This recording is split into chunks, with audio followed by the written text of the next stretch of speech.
All right, let's take a look at the DR for alternative energy. This is for level 4 in the fossil fuels unit. All right, let's get started. So we've learned about fossil fuels, but the problem with fossil fuels is that they're non-renewable and they cause a lot of problems. Getting them from the ground and moving them to a different place and then using them, and it causes pollution.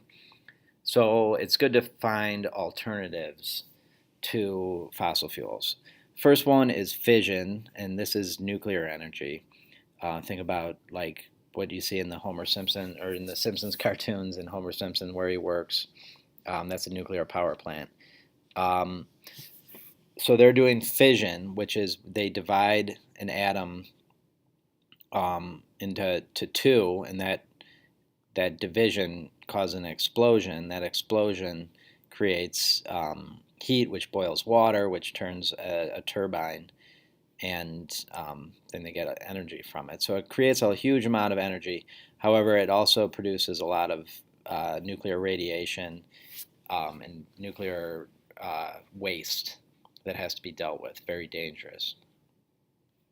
Another type of nuclear energy is fusion. This is when the nuclei of two atoms are fused together, they're joined together, and that creates a huge amount of energy.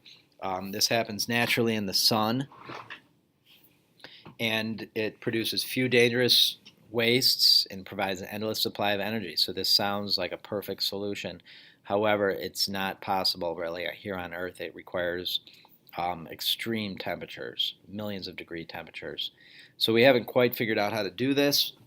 If we do figure it out, then all our energy needs will be covered. But we haven't figured it out. Chemical energy is another source, like fuel cells. Doesn't produce a whole lot of energy, but it doesn't have a lot of waste either. Solar energy is great if the sun is shining. It's renewable. You see the solar cells on top of houses and buildings sometimes. So it's great to produce energy while the sun is shining. If the sun's not shining, it doesn't work so well. So it works in sunny climates. It's also expensive at first, although once the solar cells are in place, then it's cheap because you don't have to, pay ComEd or one of the energy companies for more energy each month. Your solar cells are creating energy. Um, let's see, wind power is another source, doesn't produce pollution. Some people are bothered by the windmills, um, but it doesn't produce pollution. It doesn't produce a whole lot of energy, or you need a lot of windmills to produce a lot of energy. And if the wind's not blowing, then it's not really a useful energy source. Hydroelectric is another one. It's renewable. It's like any dam is creating hydroelectric energy. The water spins a turbine and creates energy.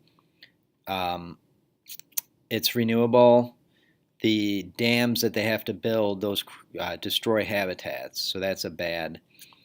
It's a con, but it's renewable and it's expensive to make the hydroelectric dams, but once they're made, then the energy is there's a lot of energy and it's cheap.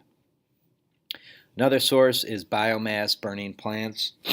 It doesn't create a whole lot of energy and it puts pollution into the air because you're burning something. Um, but it's really cheap. Another one is geothermal energy, which is using steam within the earth, kind of the same way that they use water. The steam turns a turbine, and that creates electricity.